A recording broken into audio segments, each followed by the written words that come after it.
y posiblemente el viernes no creo que haya clase, así que vamos a ver si podemos ver transacción y prescripción, ¿sí?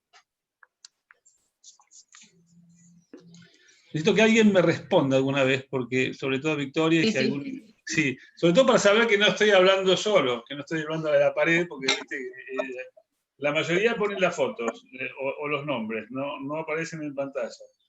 Entonces, por lo menos alguno que me contesta, gracias Victoria, y así sé que hay alguien del otro lado. Bueno, vamos a ver un tema complejo, el tema de transacción, no es uno de los temas fáciles justamente. Así que, bueno, un tema interesante, ya arrancaron ustedes con transacción y prescripción, que son los más, no digo que sean los más importantes, sino que son los más complejos. Así que bueno, eso los vamos a ver entre hoy y mañana. Transigir viene del latín, de transigir, que es terminar, concluir, ¿no es cierto? Es en sentido vulgar y sentido técnico. Es una... en el sentido vulgar es una convención o es un acuerdo comercial o financiero. Ustedes habrán oído hablar de transacciones bursátiles. Entonces, bueno, eso es una palabra que se usa comúnmente como en ese sentido, ¿no es cierto? Transacciones es un arreglo o es una convención, es un acuerdo comercial. En muchos casos, en derecho de obligaciones, transacción es otra cosa. La transacción es un contrato, el nuevo código es un contrato. Antes el Código Civil argentino no lo tenía como un contrato, sino como un medio de extinción de las obligaciones, el Código de Vélez, y el Código Civil y Comercial cambió la metodología. En el Código Civil y Comercial ahora la transacción es un contrato. Antes se discutía si era o no era un contrato.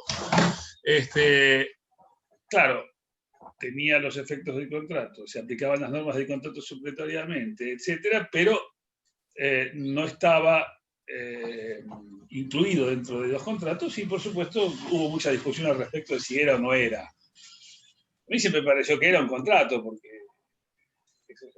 si es amarillo, tiene forma de pato y hace cuacuá, es pato. Entonces, bueno, el contrato, ¿viste? La transacción era un acuerdo de voluntades, se aplicaban supletoriamente las normas de los contratos. Bueno, era un contrato. La nueva ley lo incorpora, para mí con acierto, dentro de los contratos. Y ahora es un contrato nominado, porque ustedes saben que los contratos se dividen en nominados o innominados. Una de las tantas clasificaciones es nominados e innominadas, es decir, que estén tratados en el código o no lo estén. Y bueno, la transacción precisamente ahora está tratada en el código y está tratada como un contrato. El artículo dice que es un contrato por el cual las partes, para evitar un litigio o ponerle fin, hacen concesiones recíprocas. Y por medio de concesiones recíprocas se extinguen obligaciones litigiosas o dudosas. Eso dice el artículo 1641 del Código. Es decir, es un contrato por el cual las partes, para evitar un litigio, ¿no es cierto?, o ponerle fin, que es interesante en este sentido porque ha incorporado esta idea de que no solamente es durante un litigio, sino también evitarlo. Evitar un litigio, ponerle fin, haciéndose concesiones recíprocas, extinguen obligaciones dudosas o litigiosas. Ya vamos a ver las críticas cuando se habla de obligaciones dudosas, qué es dudosas, qué es la res dubia o la cosa dudosa, ¿no es cierto? Bueno, eso vamos a analizarlo un poquitito. La transacción es un instrumento de composición de conflictos y de controversias. Digamos que es el soporte sustancial de muchos mecanismos alternativos al proceso judicial para la resolución de controversias. Históricamente ha sido el primero, pero hoy casi que no es que estén de moda, pero hay cada vez más. Las mediaciones, los arbitrajes, la conciliación, es decir, la mediación es obligatoria ahora, tanto en provincia como creo que en capital también. Por lo tanto, bueno, hay cada vez más estos métodos alternativos de solución de conflictos. Hasta en la vía penal hay métodos alternativos, hay una fiscalía de composición temprana de conflictos, en los cuales los delitos no son muy graves, llaman a las partes a ver si pueden desactivar el problema y terminarlo en forma amistosa. La transacción es ecológica. ¿Por qué razón? Y porque todos salen, de alguna forma todos salen conformes. Porque esa transacción es un acuerdo. Entonces, si vos llegás a un acuerdo es porque vos querés, de alguna forma, porque te conviene, porque evaluaste todos los pros y los contras y llegaste a la conclusión de que es mejor esa vieja frase tan conocida que es mejor un mal arreglo que un buen juicio, que sigue siendo perfectamente vigente, absolutamente vigente. Por lo tanto, vos ante la posibilidad de decir... Además, la transacción tiene otra cosa que es fantástica, que genera certeza. No hay nada como la incerteza. La incerteza es horrible. Cuando uno vive en la duda, en que no sabes qué va a pasar, y te despertás a medianoche pensando en el quilombo que tenés y cómo vas a resolverlo, y qué va a pasar, y me embargarán, no me embargarán, perderé, ganaré. La transacción pone fin a todo eso. Te da certeza, te da seguridad, te da tranquilidad, y hace que vos puedas dedicar tu energía a otra cosa. O sea, contribuye a la paz social. Tiene una enorme importancia práctica. Y en derecho civil, como les dije, es un contrato, pero también es un medio de extinción de obligaciones, y en el derecho procesal es un modo normal de terminación de conflictos, porque los conflictos terminan ¿cómo termina un conflicto judicial normal? En sentencia. Bueno, pero también puede terminar por desistimiento, por allanamiento, por transacción, y es una forma de poner fin también al conflicto. En cuanto a la evolución de la transacción, en el derecho romano era un simple pacto desprovisto de acción. Los pactos desprovistos de acción no eran ejecutables. Pero podía exigirse su cumplimiento mediante la stipulatio, que era una fórmula que tenían los romanos de incorporar a los contratos para terminarlos, para hacerlos exigibles, ¿cierto? Porque si no, per se no tenían exigibilidad. La transacción tiene una historia interesante. En el derecho romano, la causa de la transacción era una controversia o un litigio a evitar, ¿no es cierto? Los glosadores limitaron el concepto al acuerdo que pone fin a un juicio. Es decir, solo derechos litigiosos. Y con esta tendencia pasó al antiguo derecho francés y luego al Código de Napoleón, al Código italiano, etc. Y la idea era solamente esa parte, poner fin al juicio. Distinto fue el Código alemán, que tenía otra forma de ver las cosas, y se consideró que era materia de transacción toda situación de incertidumbre, sea o no litigiosa. Toda situación de incertidumbre que no está clara era materia de transacción. No era solo poner fin a un juicio, sino poner fin a cualquier situación de incertidumbre. Y el Código de Vélez sigue un poco la línea esta, de poner fin a toda situación de incertidumbre, porque habla justamente de obligaciones litigiosas o dudosas, ¿no? Y en cuanto a los efectos, la transacción, digamos que se aceptó la teoría traslativa de los efectos. Es decir, transigir es alienar, decían. O sea, que transigir es alienar derechos, ¿no es cierto? De ahí pasó al derecho canónico. Y en el derecho intermedio va a empezar a tener relevancia la teoría declarativa, que obedece fundamentalmente, es una cuestión impositiva la teoría declarativa, porque lo que se busca es desalentar, como siempre, el poder de unos contra otros. En este caso era desalentar el poder de los señores feudales, que cobraban por toda transferencia. Entonces, para desalentar, para desfinanciar a los señores feudales, el poder real, el que son los reyes, que es el gran problema que se plantea en ese momento, los reyes contra el feudalismo. Es decir, ¿cómo combaten el feudalismo? Sacándole la posibilidad de que cobren impuestos. ¿Y cómo? Bueno, transigir no es alienar, en este caso. Transigir es conservar lo que ya tenés. Entonces, si conservás lo que ya tenés, no tenés que pagar impuestos por eso. Y en definitiva, muchas veces las historias de las instituciones obedece a cuestiones políticas o prácticas o económicas del momento, ¿cierto? Y hacen decir a la institución jurídica lo que la situación política del momento quiere que diga. Que eso fue lo que pasó en ese momento. Entonces, hay dos formas de transigir. ¿Es alienar o es conservar lo que ya se tiene? Bueno, y esa es la discusión y puede ser un mix de las dos o pueden ser las dos o hay teorías intermedias, ¿no es cierto? Respecto del método, como les dije, el código de Vélez, la mayoría lo trata como un contrato. El código francés, el italiano, el alemán, el paraguayo, lo tratan como un contrato. El código de Vélez no, lo trataba como medio de extinción de obligaciones, siguiendo a Freitas y al código peruano, etc. Y hay otra perspectiva, que es incluir la transacción entre la teoría general del acto jurídico, como figura convencional extintiva, que estuvo en el proyecto del 54 de Llamías, etc. Pero en definitiva, el código ha tomado un camino, que es el camino de tratarla como un contrato. Criticado por algunos autores. ¿Qué es lo que se le critica a lo que se mantiene en el Código Civil y Comercial? Primero, la aplicación metodológica. Algunos dicen, no, esto debe seguir siendo un método de extinción de obligaciones o estar en el acto jurídico, pero no en los contratos. Bueno, esa es una de las críticas. Otra dice mantener la res dubia, que la res dubia es la cosa dudosa, ¿no es cierto? Mantener esa cosa de, ¿qué es dudoso? Es un concepto muy ambiguo.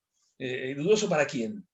Además, dudoso para las partes, dudoso para todos, objetivamente dudoso, subjetivamente dudoso. Además, hay cosas que pueden ser dudosas. Finalmente, cuando se habla en ese sentido, siempre se llega a la conclusión de que se habla de dudosamente, que es subjetivamente dudoso, porque a juicio de técnicos las cosas pueden estar muy claras.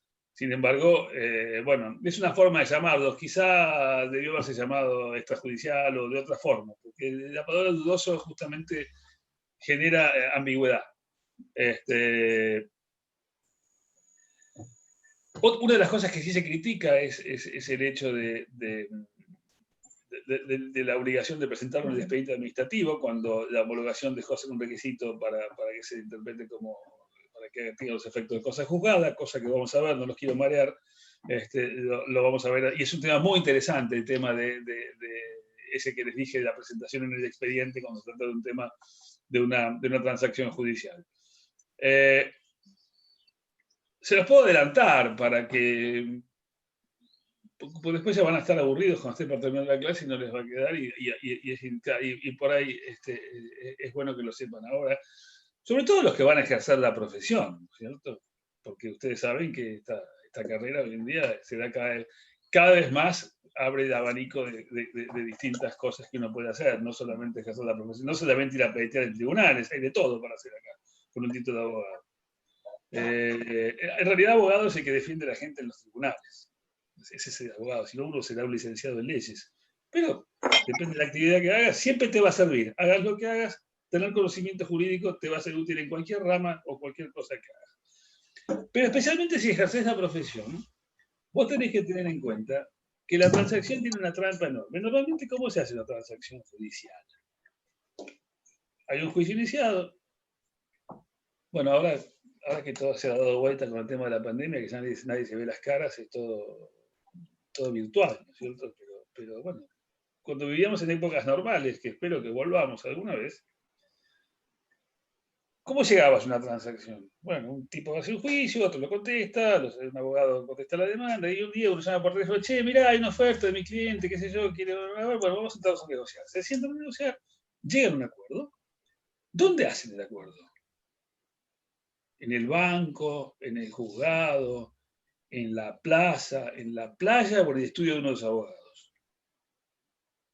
En el estudio de uno de los abogados. Normalmente se juntan en el estudio de uno de los abogados. Bueno, firman las partes, firman todos, se hizo el acuerdo. Ya está. ¿Ya es válida la transacción? No.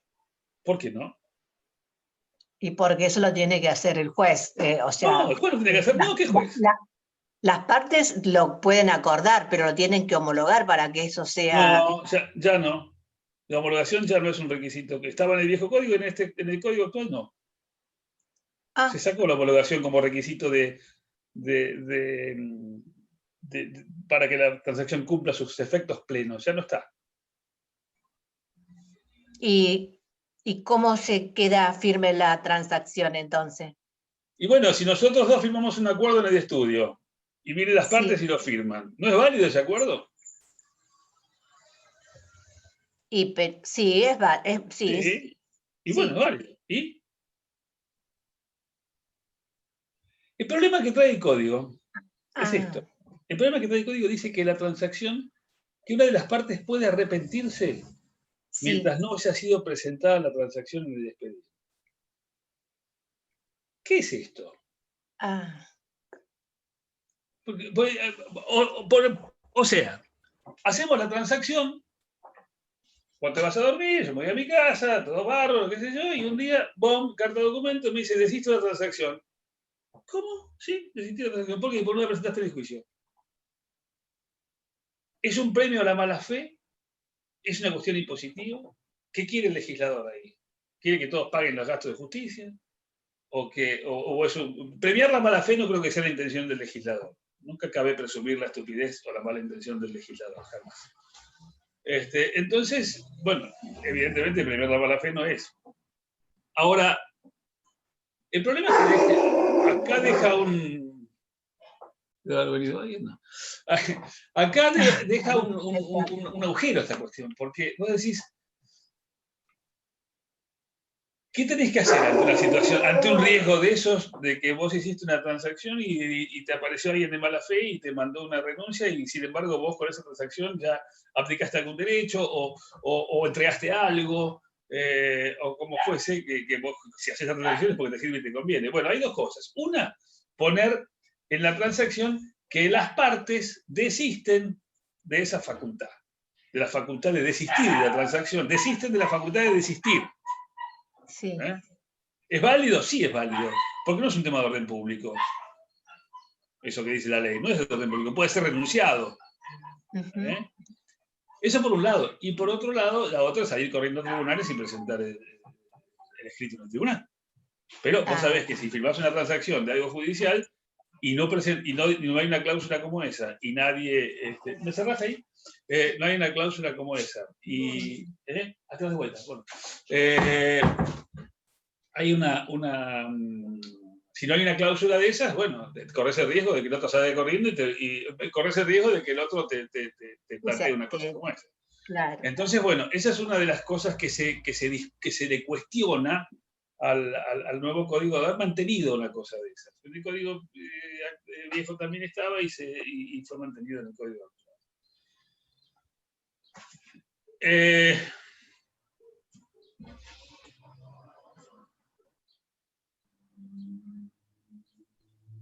Bueno, los elementos. ¿Cuáles son los elementos de la transacción?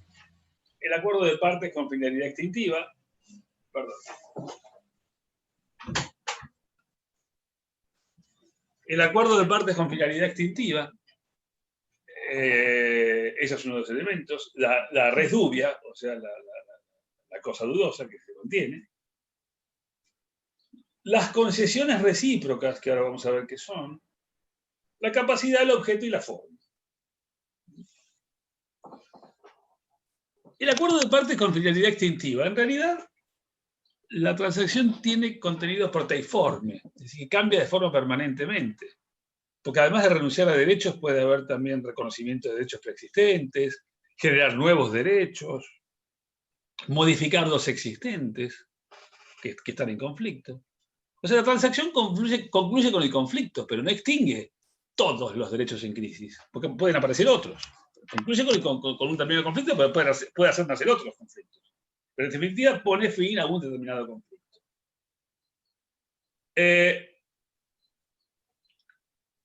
Concesiones recíprocas.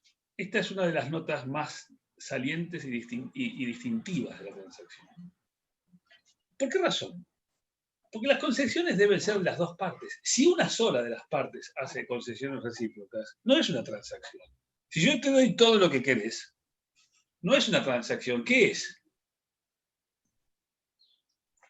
Procesalmente puede ser un allanamiento, por ejemplo. Allanarse está bien, te doy la razón en todo, me allano.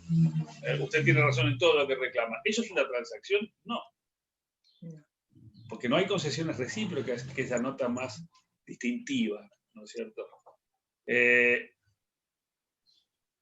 ¿Y qué son concesiones recíprocas?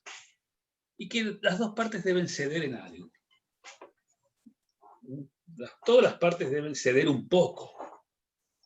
Ya te digo, si te doy todo lo que querés, eso no es una transacción, eso es un allanamiento. Y si no quiero más nada y me voy del asunto, es un desistimiento. Pero no es una transacción. La pregunta es, ¿estos sacrificios o concesiones que hacen las partes deben ser equivalentes? ¿O no? ¿O pueden ser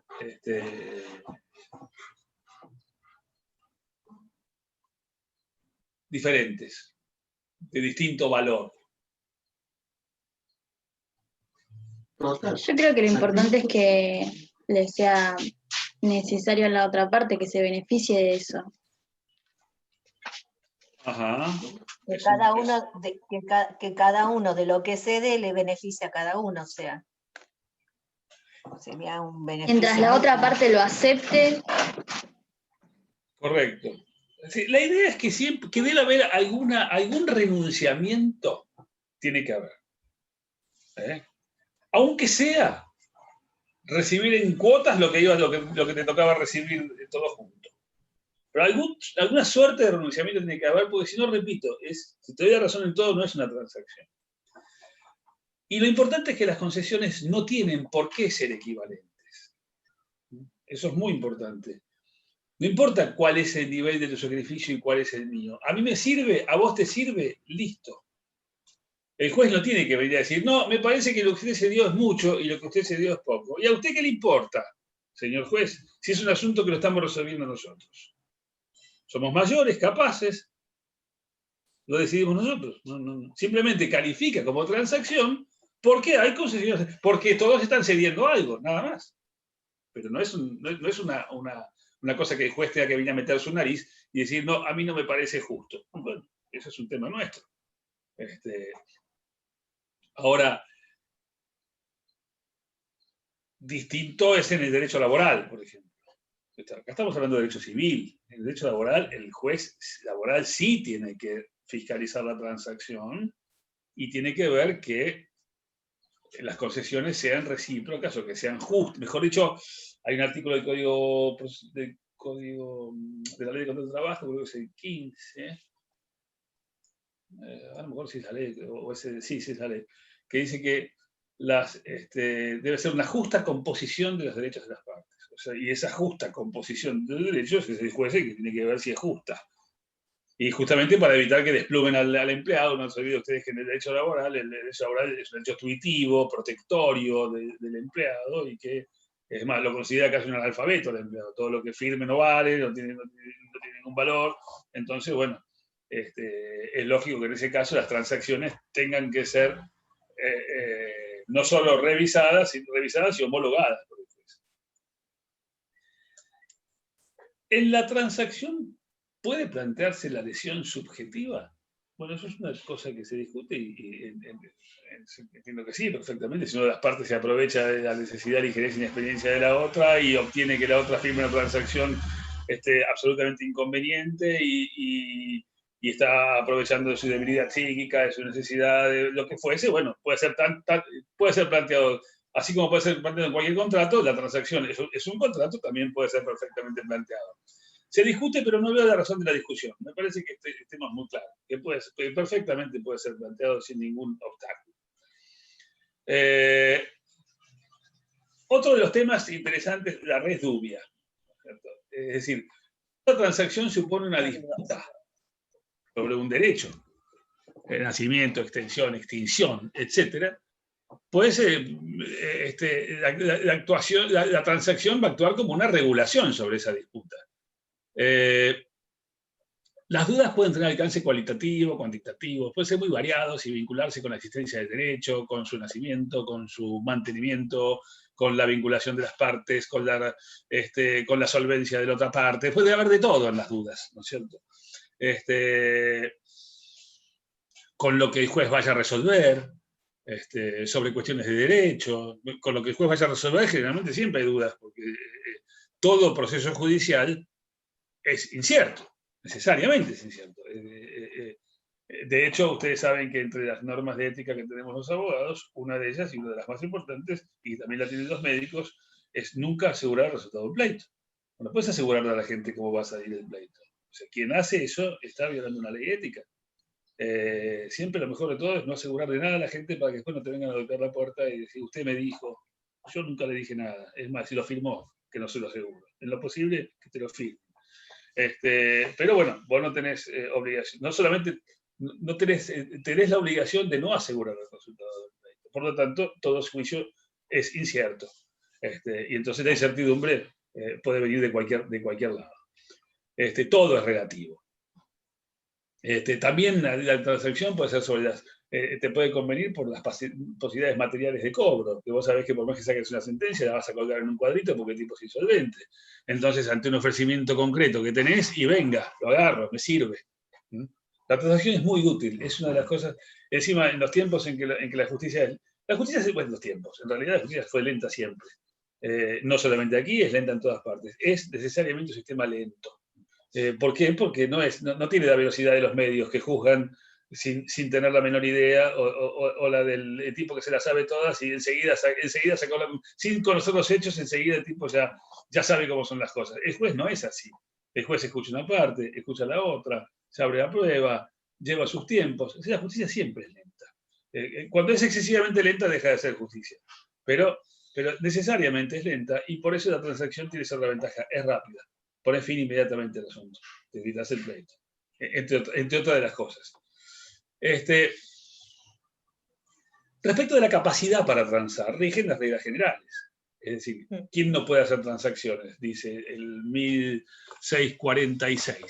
Las personas que no pueden enajenar el derecho, esas no pueden transar. Los padres, tutores o curadores respecto de las cuentas de la gestión, ni siquiera con autorización judicial, los albaceas en cuanto a los derechos y obligaciones que desconfiere el testamento, etc. En definitiva, no pueden transar tampoco los que no pueden enajenar.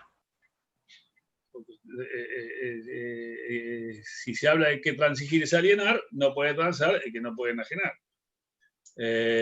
Y se puede transar por representación. Puede transar el apoderado, puede el abogado hacer una transacción sin el cliente. El abogado que tiene un poder, ¿no es cierto? En principio no. En principio no, porque el poder para transar es un poder especial. Es un poder especial, o debe ser un poder, o debe estar la facultad de transar en el poder. Entonces, la facultad de transar debe estar, si vos agarrás el poder, vos tenés una transacción hecha por un abogado. Si tenés que buscarle la quinta pata al gato, lo primero que haces es si es un poder especial o si la facultad de transar está expresa en el poder. Si la facultad de transar no está expresa en el poder, esa transacción es inválida, el tipo no tenía poder para transar, no lo podía hacer. En cuanto al objeto, son aplicables las normas del objeto del acto jurídico, que el objeto del acto jurídico no debe ser un hecho imposible, o prohibido por la ley, contrario a la moral, las buenas costumbres, al orden público, o no puede lesionar derechos de terceros, etc. El objeto de la transacción es la situación o relación jurídica controvertida. Sobre eso vas a transar, sobre la cuestión que está controvertida. Ese sería el objeto, ¿no es cierto? Y la regla es que las partes pueden transar libremente, en tanto se trata de derechos disponibles, pueden transar libremente. Sobre los derechos patrimoniales en general, sobre contractuales, extracontractuales, emergentes de un juicio de divorcio, inclusive. No se puede transar sobre el estado civil de las personas, pero sí sobre determinados efectos. Muchas veces, inclusive, los divorcios terminan en acuerdos, y ese acuerdo es una transacción. Es decir, divorcio cuando se habla de los bienes, digo, ¿no? Cuando se habla de reparto de bienes o distribución de bienes, se llega a través de un mecanismo que siempre es el mecanismo de la transacción. O sea que es válido en las relaciones de familia, en las relaciones laborales, en las relaciones civiles, en todos lados se va a aplicar. Y estas normas que ustedes aprenden aquí y ahora en esta materia, las van a aplicar en todos los fueros, en todos los órdenes, con algunos bemoles en algún fuero, o no, por ejemplo en el laboral, donde el juez, lo vas a tener al juez con la lupa mirando a ver si la transacción es justa o no, pero más allá de eso, los parámetros después se van a aplicar siempre los mismos, los del Código Civil y Comercial. ¿Hay derechos excluidos en la transacción? Sí. No puede transigirse sobre derechos donde está comprometido el orden público, ni sobre derechos irrenunciables, dice el 1644. Tampoco sobre las relaciones de familia o estado de las personas, salvo, lo dice expresamente, que sean derechos patrimoniales emergentes de estos estados o de estos derechos de familia, ¿no es cierto?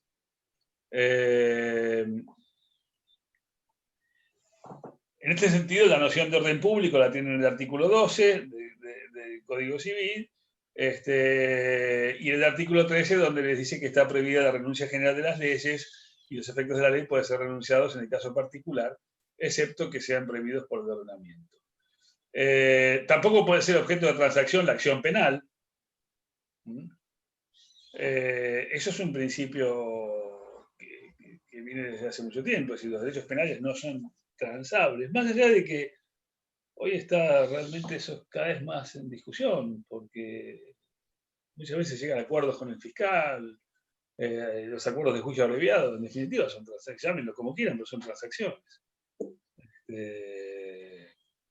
Así que en principio no se puede transar sobre derechos, sobre las acciones penales, pero algunos opinan que siguen los delitos de instancia privada, pero lo cierto es que de ponerse otro nombre, pero la Fiscalía de Composición Temprana de Conflictos Penales, ¿qué lleva a las partes? A llegar a arribar a un acuerdo para darse uno por satisfecho y desactivar la acción penal. Si se desactiva la acción penal, si eso no se llama transacción, pongan el nombre que quieran.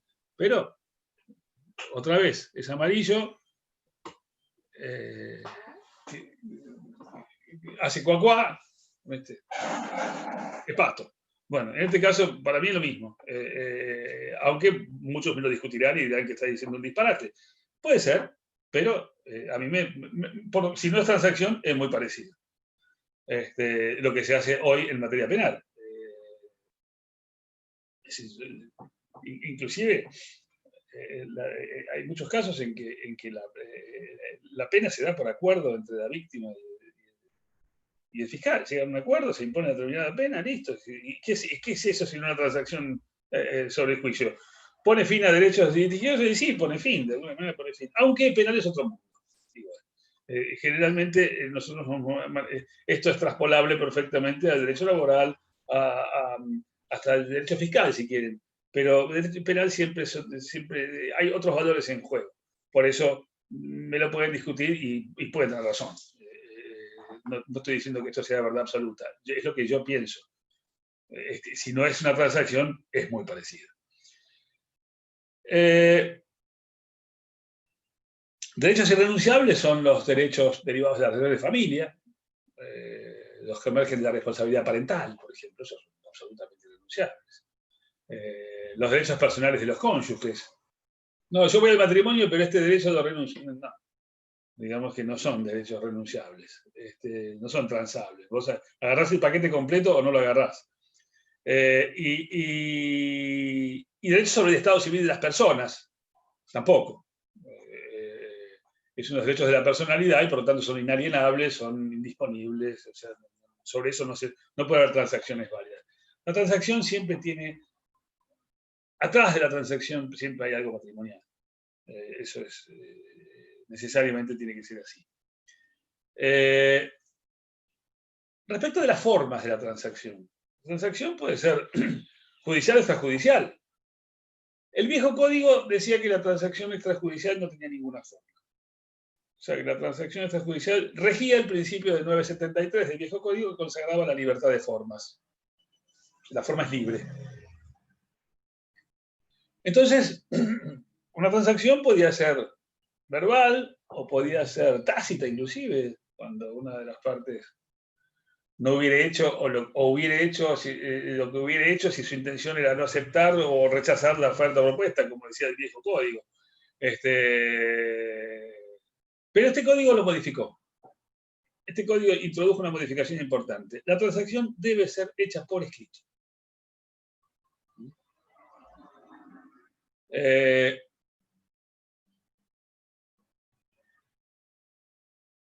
Que es un principio formal no solemne, es decir, es un requisito formal no solemne.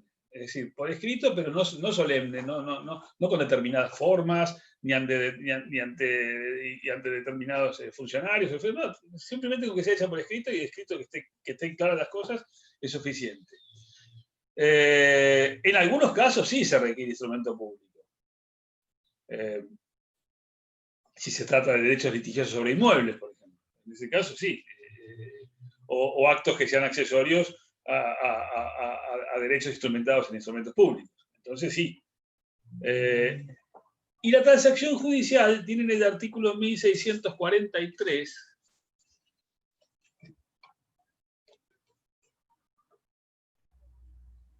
que dice: la transacción debe hacerse por escrito. ¿Qué artículo, profe?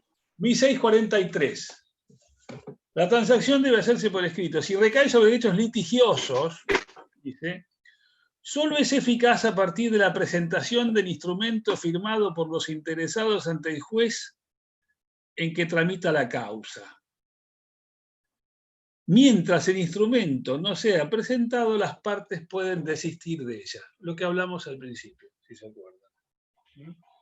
Podés desistir de la transacción mientras no haya sido presentada ante el juez de la causa.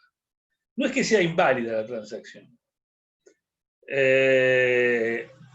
También sería válida, entiendo yo, si no se presentó al juez, pero se cumplieron todas las obligaciones que emanaban de la transacción. En ese caso tampoco cabría el desistimiento. Pero bueno, eso te lleva a una situación incierta. Muchos critican esta solución, dicen que es injustificable, encima en el marco de un sistema que ha eliminado la homologación, porque el contrato, el nuevo código no habla más de la homologación que hablaba el viejo código. ¿Y para qué era la homologación? ¿Qué era la homologación? La homologación se sigue haciendo. En la práctica, los jueces siguen homologando las transacciones. ¿Por qué razón lo siguen homologando? Pero ya no desde un punto de vista civil, sino desde un punto de vista procesal. Porque el pleito tiene que terminar. Entonces, si las partes presentan una transacción, el juez le presta judicial homologación y manda a archivar el expediente. Regulan horarios o manda a cumplir con las cargas fiscales o con lo que haya que cumplir y manda a archivar el expediente. De esa forma pone fin al pleito que tramita ante su juzgado. Entonces, en ese caso, digamos que la transacción se finaliza, ¿no es cierto? Ahora, el juez, digamos, ¿cuál era la función de la homologación? Darle los efectos de la cosa juzgada. Hoy la tiene igual los efectos de la cosa juzgada con la sola presentación ante el juez de la causa, salvo que el juez la impugne por algún motivo. Salvo que el juez por algún motivo declare su nulidad. Pero si no, la cosa juzgada sería simplemente ante la sola presentación. Antes era ante la homologación. ¿Y cuáles son los efectos de la cosa juzgada? ¿Alguien los conoce? Eso es importante. Si bien es un tema procesal, pero ¿qué significa que algo tenga el carácter de cosas, o el estatus de cosa juzgada? Que no se pueda reclamar. ¿No se puede? No se puede reclamar ningún derecho sobre eso ya porque ya fue juzgado. Tal efecto de ley, dice Paula. No, está más cerca de lo que dijiste vos, María Angélica. Sí. Sí, claro, no se puede volver a discutir el tema en tanto haya tres cosas que sean las mismas. Identidad de partes, identidad de causa, identidad de objeto. Si vos vas a plantear lo mismo, y dice el mismo objeto, las mismas partes, la misma causa, no señor, eso ya fue juzgado. Entonces metés la excepción de cosa juzgada y simplemente el juez rechazará la demanda, o hará lugar de la excepción y se rechazará.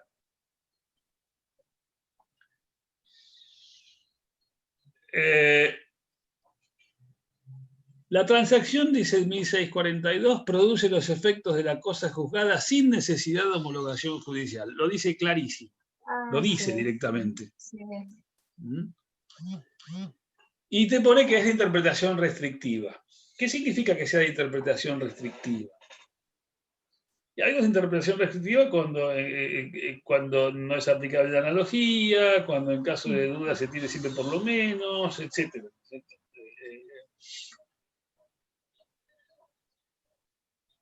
La no presentación de la transacción no la hace nula. Hasta inclusive podría darse el caso de que alguien se haya arrepentido de la transacción y haya, antes de que sea presentada al juez, y esa parte hasta podría tener responsabilidad precontractual. Es un tema que lo van a ver cuando vean daños, pero hasta podría darse un caso de generar responsabilidad precontractual.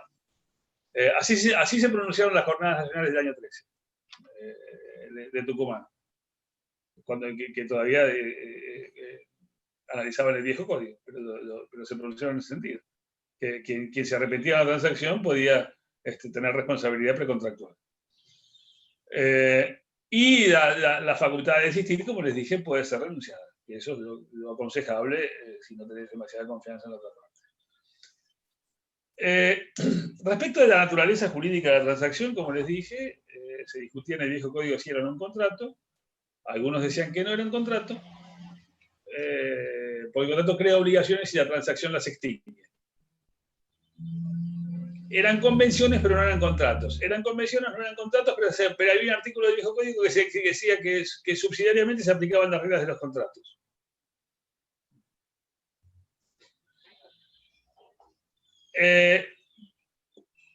Actualmente la ley dice que es un contrato.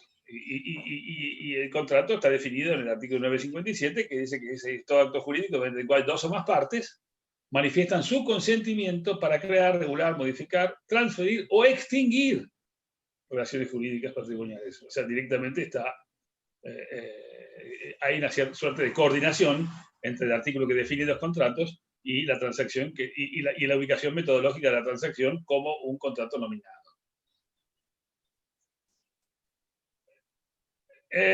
Un tema ya bastante más complejo es el tema del efecto declarativo de la transacción. En el código hay silencio.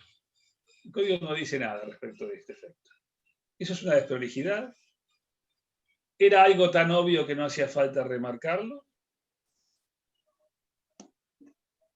Es una parquedad enigmática, dicen algunos, porque genera dificultades a los operadores jurídicos, ¿no? Que no diga nada respecto del efecto declarativo. Respecto de los efectos de transacción, hay varias doctrinas en pugna: la teoría declarativa, la teoría translativa de derechos, la de la eficacia dispositiva y la constitutiva. Pero vamos a ver las dos primeras. Si es declarativa, no hay transmisión de derechos ni evicción, ni resolución contractual por incumplimiento, ni nuevo título para fundar prescripciones requisitivas. A ver, por ahí fui muy rápido. Si es declarativa, no hay transmisión de derechos. Yo no te estoy transmitiendo nada, porque simplemente estamos declarando que lo que yo tenía ya lo tenía desde antes. No me transmitiste nada, simplemente estás aceptando que lo que yo tenía es mío. Por lo tanto, no hay garantía de evicción. ¿Qué es la garantía de evicción? Si no lo saben, no hay problema, y pregunten. ¿Alguien sabe qué es la garantía de evicción? Esto es importante. La garantía de evicción, la evicción es la garantía que tiene que dar quien cede a otro una cosa, de que esa persona, el que recibe el objeto, no va a sufrir turbaciones de derecho. Es decir, no va a aparecer alguien que tenga un mejor derecho sobre la cosa que yo te estoy transmitiendo. Si alguien alega y demuestra tener un mejor derecho sobre esa cosa que yo te estoy transmitiendo, entonces, ¿qué pasa? Tengo responsabilidad civil. Tengo que pagarte los daños, o tengo que pagarte el valor de la cosa, o depende si estamos en una sesión de créditos, ante una venta o lo que fuese. Pero bueno, esa responsabilidad, la garantía de evicción, la tenés por defecto en cada cosa que entregás.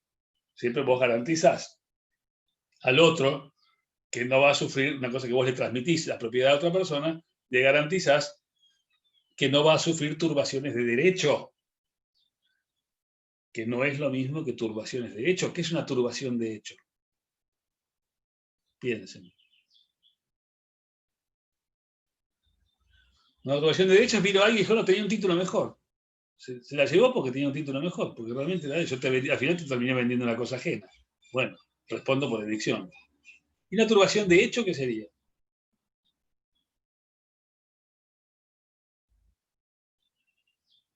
¿No se les ocurre? Un robo. Te vendí el auto y te lo robaron. Eso es una turbación de hecho. ¿Te garantizo eso? No. Yo no te garantizo turbaciones de hecho. Te garantizo turbaciones de derecho. Te garantizo que venga uno que exhiba un título mejor y te lo lleve por eso, no por un chorro que te roba el auto. Esa garantía no te la debo. Te debo la otra. Entonces, si la transacción es declarativa, no hay garantía de evicción. ¿Qué te tengo que garantizar? Si yo no te lo di, si ya lo tenías. Ni tampoco hay acciones de resolución contractual, porque ya lo tenías antes. Yo no te incumplí nada. Ni tenés un nuevo título para fundar una prescripción adquisitiva, ya tenías el título. Bueno, eso es más complejo para ustedes, pero un título para fundar una prescripción adquisitiva es decir, yo me meto en un lugar y a partir de ahí empiezo a ejercer actos posesorios y a partir de ahí, dentro de 20 años, si demuestro que tuve posesión pacífica pública ininterrumpida durante esos 20 años, prescribí a mi favor. Me quedé con la cosa. Bueno, la transacción, si tiene efecto declarativo, no implicaría un nuevo título para empezar a correr el plazo de una prescripción adquisitiva. La otra, la que dice que en realidad no es no tiene una función declarativa, sino traslativa. La teoría que habla de que la transacción tiene una función traslativa de derechos, que es la que aplica el viejo adagio romano, que es transigere es alienar, o sea, transigir es alienar, transigir es ceder derechos, ¿no es cierto? Dice que habría una cesión recíproca de los derechos de las partes sobre el objeto del contrato, que las partes cederían recíprocamente esos derechos. Serían negocios donde se transfiere la propiedad, en este caso. Y las renuncias no serían solamente respecto de pretensiones, serían también renuncias a derechos. El titular de un derecho sentirá que adquiere los derechos que la otra parte alega y querrá garantías de lo que obtiene. Porque vos decís que sos el dueño, yo digo que soy el dueño, cuando finalmente me lo quedo yo siento que vos me lo estás dando. Entonces, si me lo estás dando, quiero garantías de lo que me estás dando. ¿Y esa garantía cómo se llama? Garantía de adicción, fundamentalmente. De lo que me das, no me lo va a venir a sacar otro.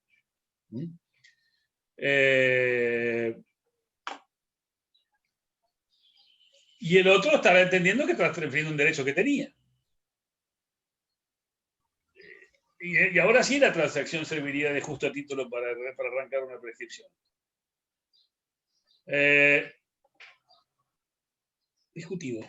No está claro si la transacción tiene efecto. En general tiene efecto complejo, de los dos, pero bueno, no está muy claro. ¿Cuáles son los caracteres de la transacción?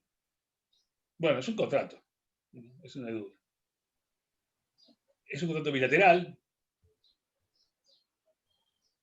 oneroso. ¿Por qué oneroso? Y porque las ventajas surgen de esas concesiones recíprocas. Pero no es que uno no dio nada y otro dio todo, no, los dos dan algo. Entonces es oneroso. Puede ser conmutativo o aleatorio, porque puede ser que los derechos de uno estén en expectativa o quedar perfectamente delimitados desde el principio. ¿Ustedes saben que es un contrato aleatorio? Alea, ¿qué es? Riesgo. Un contrato aleatorio es un contrato que está sujeto a riesgo. ¿Qué contrato puede estar sujeto a riesgo? Que vos no sepas de entrada cuáles son las prestaciones de las partes. ¿Existen esos contratos? Sí, claro. ¿Cuáles pueden ser?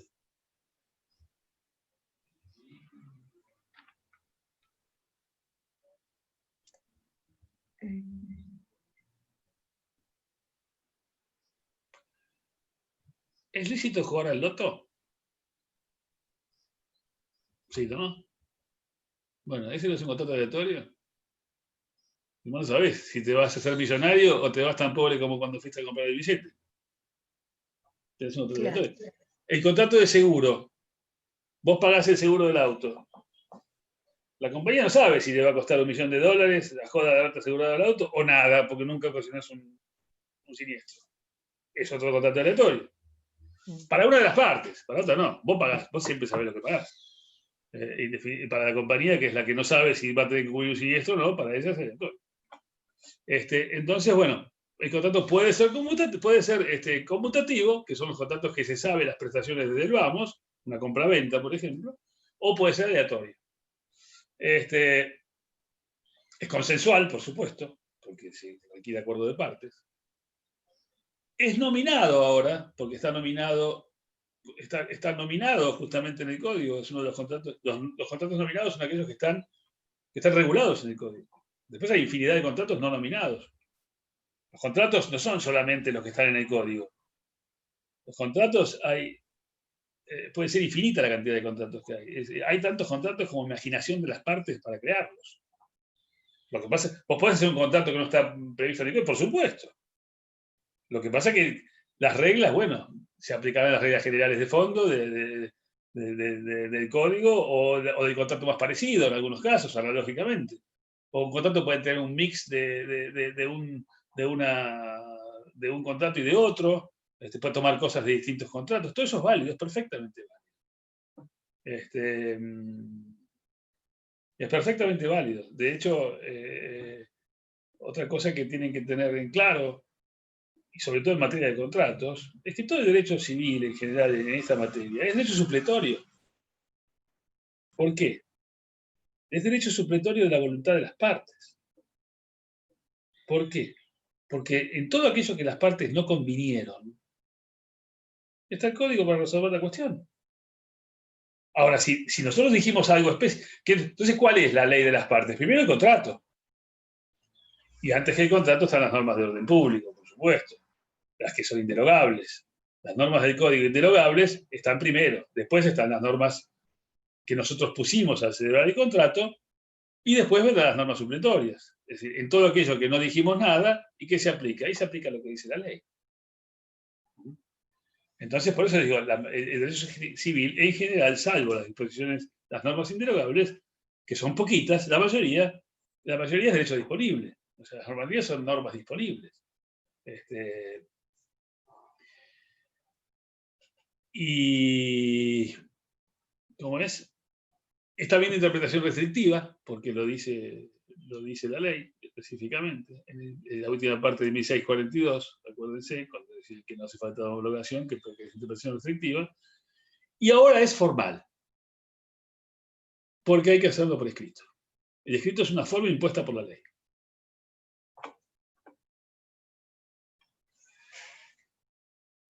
En punto a la indivisibilidad de la transacción, el viejo código establecía que la transacción era indivisible y la nulidad de una de sus cláusulas producía la nulidad de toda la transacción. Eso decía el viejo código. El código nuevo lo cambió.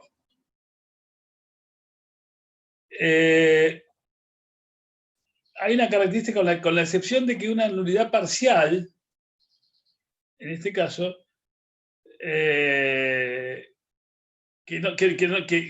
a ver, dice, el código tenía en cuenta, salvo con esas nulidades parciales que no perjudicaban a las otras, pero si no, la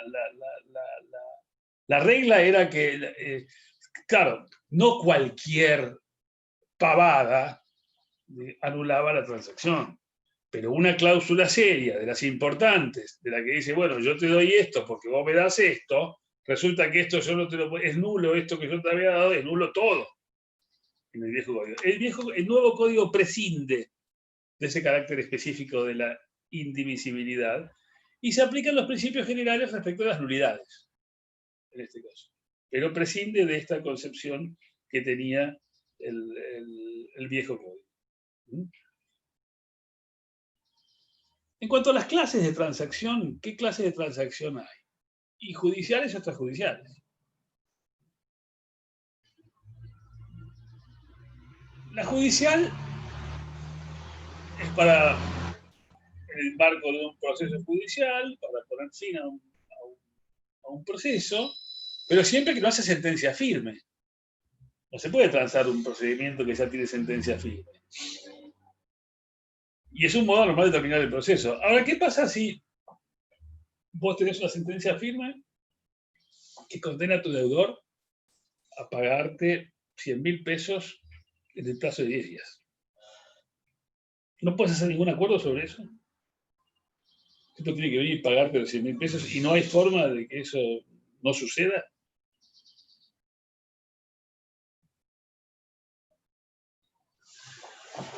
¿Qué les parece? ¿No sería válido? Yo creo que se puede llegar a un acuerdo. Sí, claro, puedes llegar a un acuerdo de pago. No se va a llamar transacción, pero vas a llegar a un acuerdo de pago. Igual. No se va a llamar transacción, pero le puedes dar carta de pago, es decir, hay mil cosas que puedes hacer. Lo que pasa es que no puedes hacer válidamente una transacción de algo que se tiene sentencia firme. ¿Sentencia qué significa firme de una sentencia? Yo les voy aclarando porque hay quien a veces no conoce los términos, son todas palabras nuevas. ¿Qué es una sentencia firme? ¿Ven que hice bien en pararme sobre eso? Una sentencia que se basa en la cosa juzgada. No es que se basa en la cosa juzgada, es una sentencia que tiene el carácter de cosa juzgada, porque es una sentencia contra la cual ya no cabe ningún recurso posible. Claro. Eso es una sentencia firme. Y que le da el carácter de ser oponible a terceros también. Claro, pero por ejemplo, usted es una sentencia dictada por un juez de primera instancia, notificada hace 5 días y el plazo de apelación es 5 días. Mañana está firme, salvo que apeles. Si apelás, no está firme, pasa a la Cámara y se sigue discutiendo. Pero si se te pasa el plazo de apelación, quedó firme. Es cosa juzgada.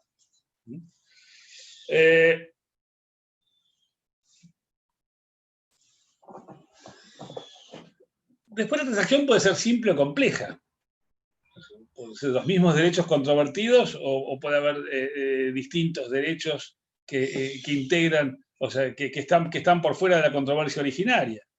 La simple tiene efecto declarativo, la compleja produce doble efecto. Declarativo en cuanto a reconocimiento de derechos y traslativo en lo que se refiere a atribución de derechos de una parte a la otra. ¿Y los efectos de la transacción? ¿Cuáles son? Primero, que tiene fuerza obligatoria. La transacción obliga, como un contrato. Todos los contratos tienen fuerza obligatoria, la transacción tiene fuerza obligatoria. Uno de los temas que se plantea muchas veces es de los abogados desplazados del pleito. ¿Por qué? Porque la gente a veces cambia de abogado. Durante el pleito se pelea con uno, o el abogado renuncia, o se muere, y van los herederos para cobrar los honorarios que le correspondan. Es decir, por distintos motivos la gente cambia de abogados. Entonces, ¿qué pasa con los abogados que no formaron parte de la transacción? ¿Les es oponible o no les es oponible? Y acá hay material para todos los gustos. O fíjate, por ejemplo, que tenés un juicio millonario. Tenés un juicio donde los valores en juego son inmensos. Se discute, qué sé yo. Una suma millonaria, $1.000.000. No ponemos pesos porque los pesos ya no sabemos lo que valen, entonces $1.000.000 ya hoy creo que ya es poca plata. Entonces, poner un juicio grande, un juicio de $1.000.000. Son 170 millones de pesos. Lo lleva un abogado, lo hace, qué sé yo, lo lleva todo, perfecto, y en un momento determinado ese abogado cesa en su representación, sea porque se muere, porque la parte revoca el poder, porque renuncia, por lo que fuese. Interviene otro. Ese otro abogado hace una transacción con la otra parte y hace la transacción por 50.000 pesos. Pone el fin al pleito por 50.000 pesos. ¿Cuáles son los honorarios del abogado que no forman parte de la transacción? ¿Y cómo se miden los honorarios de los abogados? Y de acuerdo al monto del pleito. El monto del pleito fueron 50.000 pesos. Honorarios regulados, 10.000 pesos. Sobre un juicio de $1.000.000. Algo injusto hay. Entonces, hay dos tendencias muy claras. Una, que les es oponible a los abogados que intervinieron antes la transacción y otra tendencia que dice que no les es oponible. Esto en las jornadas de 2013 hubo 3 posturas en ese sentido. Una que decía que era oponible, otra que decía que no, y otra que decía que inoponible, pero que el juez evalúa la justicia del acuerdo. El juez en ese sentido también puede evaluar la pretensión, porque vos iniciás un juicio de daños y perjuicios. Como la gente inicia juicios con beneficio de litigar sin gastos, reclama 27 millones de dólares por un tipo que se cayó en un charco. Después se llegó a un acuerdo razonable. Y el abogado que inició el juicio de 27 millones de dólares dice, no, yo quiero honorarios por esa suma. Y el juez le va a decir que no. Como está pasando, por ejemplo, en aquellos casos en que la demanda es rechazada por completo. Porque cuando una demanda es rechazada por completo, los honorarios de los abogados se fijan en base a la pretensión. Y esto antes llegó en tiempos pasados, llevó a locuras indescriptibles, donde yo conocí un caso, no intervine, pero me lo contaron, de un paisano borracho que se cayó en un charco y se murió ahogado, y los familiares le metieron un juicio al dueño del campo por 5 millones de dólares. El juicio fue rechazado porque se probó que el tipo estaba borracho, que se cayó del caballo y se murió en un charco, que no fue culpa de otros, o no fue responsabilidad de otros. Y claro, cuando vino el momento de la revolución de honorarios, los abogados que habían defendido a la compañía de seguros eran monstruosos, porque la pretensión era 5 millones. Viajaron tipos de Inglaterra para ver qué corno estaba pasando en la compañía inglesa. Entonces, ese tipo de locuras llegaron a suceder. Entonces, hoy ya hay una doctrina aceptada, por toda la doctrina judicial aceptadísima, que el juez evalúa a cuánto hubiese ascendido el monto del pleito en caso de que la demanda hubiese tenido acogida favorable. Si se hubiese demostrado que en este caso, el caso del paisano, que se cayó en el charco, que había responsabilidad de otros, bueno, ¿por cuánto hubiese procedido la demanda? Y por 1 millón de pesos, por 5 millones de pesos, bueno, no por 180. Entonces la demanda hubiese procedido por 5 millones de pesos, entonces se regularon horarios en base a lo que razonablemente hubiese sido. Bueno, la transacción, digamos que se podría aplicar el mismo criterio, ¿no es cierto? Y eso tendría que evaluar el juez la razonabilidad de las pretensiones, si en el acuerdo, si el acuerdo le es oponible o no a los abogados que no participaron en el pleito. Bueno, es un tema colateral, no es un tema central, pero bueno, por lo menos sirve para pensar respecto de los efectos de la transacción, ¿no es cierto?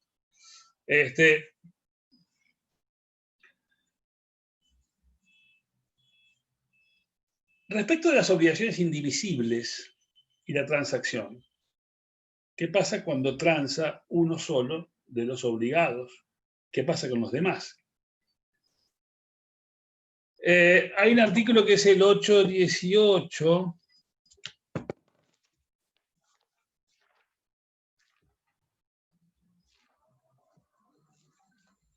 que dice: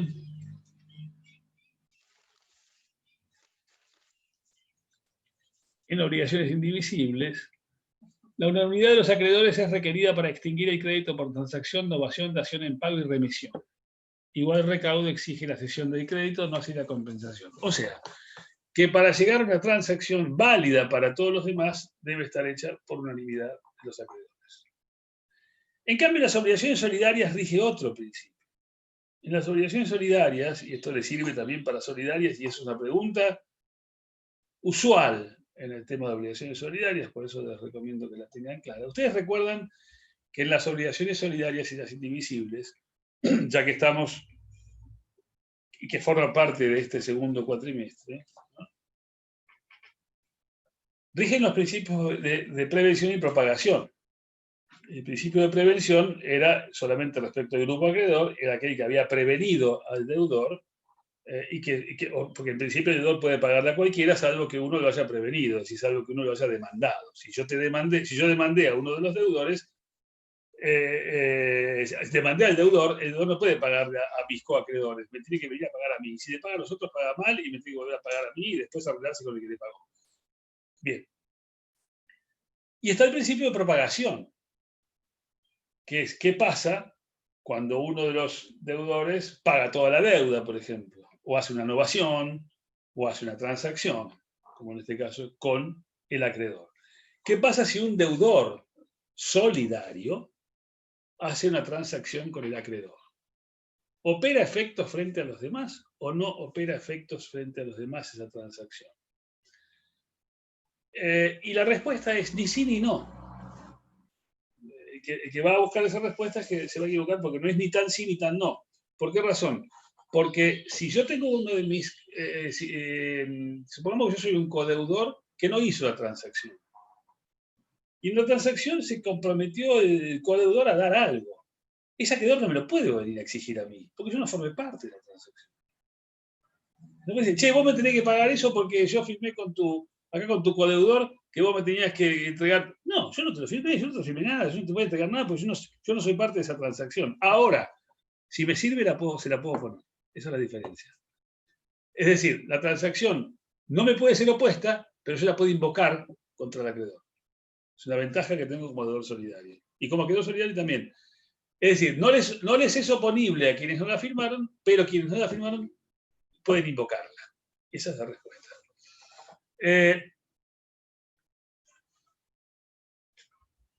Y en las concurrentes, la transacción extingue la obligación de los otros obligados solidarios, o de los obligados concurrentes, en la medida en que, ¿cómo se llama? Extingue parcialmente en la medida de lo satisfecho, ¿no es cierto? Pero opera efectos en ese sentido. Finalmente, el tema de la nulidad de la transacción. Último punto. Que ya deben estar aburridísimos, pero ya terminamos. Hay un artículo que es el 1645 que dice: si la obligación transada adolece de un vicio que causa su nulidad absoluta, la transacción es inválida. Si es de nulidad relativa, las partes conocen el vicio y tratan sobre la nulidad, la transacción es válida. O sea que respecto a la nulidad de la transacción tenés esas opciones, ¿no es cierto? Si la obligación transada tiene un vicio de nulidad absoluta, y entonces la transacción no es válida. Si es nulidad, la nulidad absoluta no puede ser la primera confirmación, así que la transacción no puede ser válida nunca. En cambio, si es de nulidad relativa, las partes pueden sanearla, pueden confirmar el acto, de alguna forma pueden sanearlo. Después hay otro artículo que dice que cuando es nula la transacción, ¿en qué casos puede ser nula la transacción, aún independientemente de estos casos? Y si alguna de las partes invoca títulos inexistentes o falsos, en ese caso la transacción es nula. Si al celebrar una de las partes no sabía que transa tiene un título mejor, por ejemplo, ignora que el derecho que tenía, que quien está transando tenía un título mejor para invocar. En ese caso la transacción puede ser nula. Y finalmente, en aquellos casos en que el asunto fue resuelto por sentencia firme y la parte que está reclamando la nulidad de la transacción no sabía que había, por supuesto lo tiene que probar, que no había una sentencia firme y en ese caso la transacción es nula. Aunque este artículo podría cuestionarse a ese artículo porque dice si versa sobre un pleito ya resuelto por sentencia firme, es que eso, independientemente de que la parte lo sepa o no lo sepa, si el juicio tenía sentencia firme, la transacción no es válida, salvo que se interprete que si las partes no sabían que el juicio tenía sentencia firme, la transacción sea válida. Bueno, esa sería una interpretación posible. Pero bueno, ninguna de las partes sabía que el juicio tenía sentencia firme. Entonces, pero ¿cómo no sabían? Si tenía sentencia firme es porque fue notificada. O sea que es un poco, son situaciones que a veces empezás a preguntar y preguntar y preguntar y tenés más preguntas que respuestas, ¿no es cierto? Así que bueno, ese sería el tema transacción. Si hay alguna duda o algo que quieran revisar, ver, o de otro tema que les haya quedado colgado. Y si no, mañana van a ver con Gerardo prescripción. Les sugiero, lo lean antes. Prescripción es uno de los temas más importantes, no solo de la materia, sino de todo el derecho civil. Aprendan cuál es el fundamento de la prescripción. Fíjense que la prescripción no es un simple castigo al acreedor, negligente, entre comillas. O sea, que el fundamento es la paz social, hay otros motivos mucho más serios. Porque ¿por qué la ley decide castigar al deudor en lugar de castigar al acreedor en lugar de castigar al deudor? Porque entre castigar, lo más justo sería castigar al deudor. ¿Por qué al acreedor? Hacerle perder el derecho. Hablamos de prescripción liberatoria, ¿no es cierto? En esta materia. Bueno, les dejo la inquietud. ¿Por qué? ¿Por qué la ley hace algo así? ¿Y por qué está aceptado en todas partes?